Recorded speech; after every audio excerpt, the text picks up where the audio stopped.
Welcome, everybody. I'm Gretchen Curry.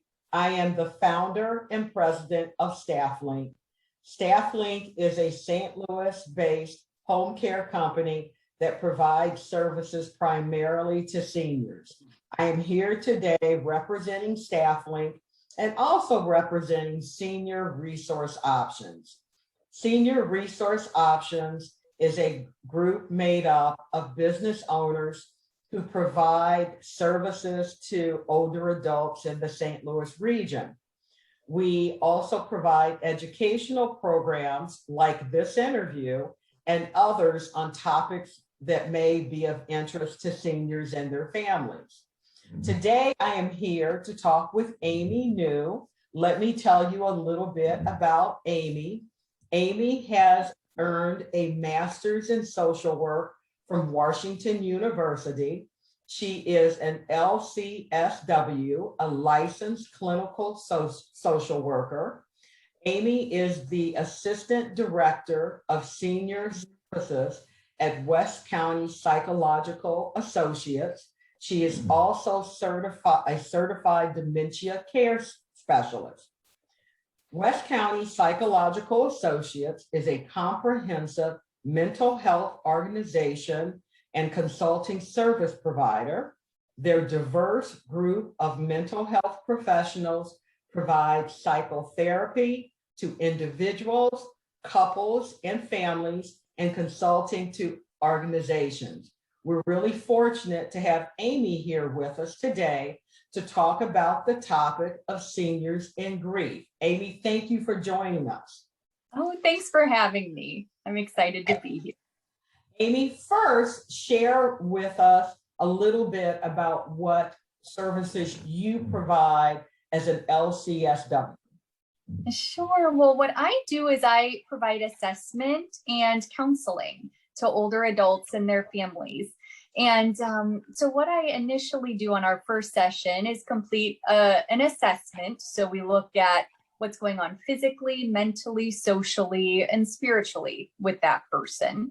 And from there, I'll create goals with the client, and we work towards those together. So we provide therapy, we do it in the office, and also we provide home visits for people who need visits either in their own home or if they live in a facility, we can come to them. I think that's excellent that you can provide those services in their home, because sometimes people are much more comfortable in their own home environment than going outside their home. Yes, exactly. And transportation is a huge issue too. So I think that can also just take one less stressor off of them. So Amy, my first question then about the topic of seniors and grief is simply tell us what is it important for us. And when I say us, I'm talking about seniors, their families, and professionals like myself in the industry to understand about seniors and grief. Sure. Well, I think that first of all, grief is a topic a lot of times we just think of if someone has died, then the loved one left behind is experiencing grief. And that's certainly a piece of what grief is. But it can be more than just the loss of a person too. And older adults have a lot of things that as their bodies change or as their mental status changes, or they can't do what they used to be able to do, those produce grief too. So any major change or a loss can produce this, this grief process. And so the stages of grief that are genuinely accepted are denial, anger, bargaining, depression, and acceptance. And there's been a sixth stage proposed by David Kessler, and that is finding meaning.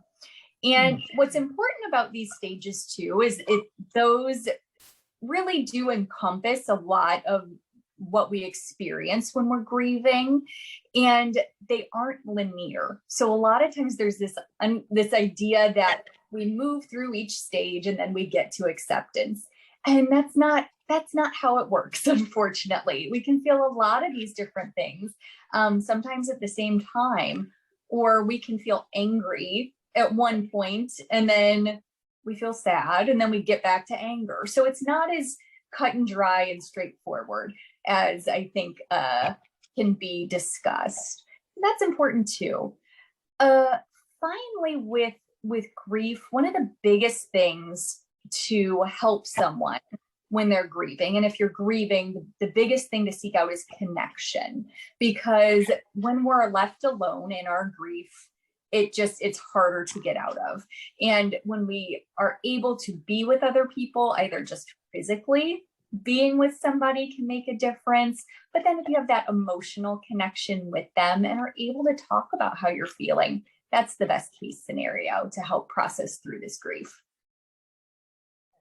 You mentioned something that I think is real important. You said it's not always the loss of a person, but loss of other things in their lives. So it could be like the loss of the home that they lived in for years and they transitioned to maybe a senior community and they're initially grieving for that, correct? Exactly. And that's something that can be mixed too. You know, there can be a lot of new excitement and the idea of meeting new people when we move from our home to a new place, but that doesn't mean that we're not grieving, you know, and that's a lot of things and experiences have that bittersweet quality. And it's important to acknowledge the things that are difficult as well as the things we're excited about. So rather than it being, you know, telling your loved one, oh, but look at all you have here. You have people, they'll make your dinner. You don't have to worry about that anymore. Rather than kind of pointing those things out while they're certainly valid, at the same time, it can make the person who is in transition feel like they're not understood. Sure. I think that's an important point. It's not always, you do think of a loss of a spouse or a loss, but it could be other things also that they're starting to miss out their previous life, so to speak. Yeah. My next question is, how would a senior or their family independently or using the services of a clinical social worker like yourself address the issue of a senior in grief? Yeah, I think a big piece of this is helping people understand that what they're going through is valid and that they don't need to be talked out of it. They shouldn't, there's not a way they should be. I think there's a lot of pressure on people, especially in our culture, to kind of move past it and not talk about all those different things. And so what that does is it can lead a lot of us to feel like we're not grieving right, or maybe I should be over this by now, or nobody wants to hear this. When in fact, that's normal and it's healthy to talk about those things. So I think as a family member, being open to conversations is the best. And if your parent or loved one is crying, being with them while they're crying, don't try and change the subject. You can say, this is so hard and I'm here with you. If you want to talk about it, I'd love to talk about it with you. Or that can be a great jumping off point if you notice they are tearful a lot or they are angry a lot, saying, you know, Dad, I really see that you're hurting and I feel like it's more than I can handle on my own. Let's talk about bringing somebody else in who can help us, and kind of having it be that team approach rather than it be, you're not coping well, you need this. You know, I think a lot of times if we normalize that and then offer options, it can help.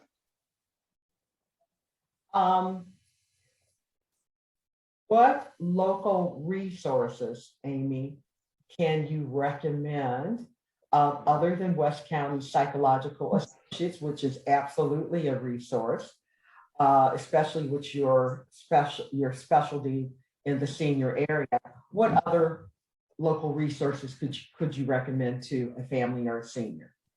Sure. I think that a lot of, if you've been associated with hospice, if you have had a loved one who's gone through hospice, there are a lot of really great bereavement resources you can reach out to them about. So that's kind of a starting point. Also, a lot of funeral homes offer some wonderful kind of group experiences, support groups, referrals too. So that's another place to look at where you may find some good resources that are included.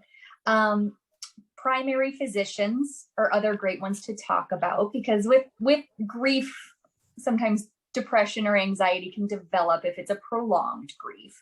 So I think it's important to keep medical professionals in mind. And I also think religious organizations are very helpful in helping people process grief. And especially for those who have a religious affiliation or close to a rabbi or a minister or somebody in that sphere, those are great resources too. Grief.com is a great website if you just want to look about more about what grief is, how to be with people who are grieving, that sort of thing. So Amy, I would assume that the grief trajectory could expand several weeks, several months, or it can be, everybody grieves differently and there are different time frames for everything. So it can take months or sometimes years, when we think about it. For instance, if I lost my spouse, who, say I'm, 85 and we met when I was 20, gosh, you don't just get over that. You've built a life and connections. And so of course you're going to miss that person, and life is going to be very, very different. Again, that could be different than if you're the same person and your neighbor passed. Different connection. Of course, there are still similar emotions, but every relationship is different. And so every grief is different. Okay.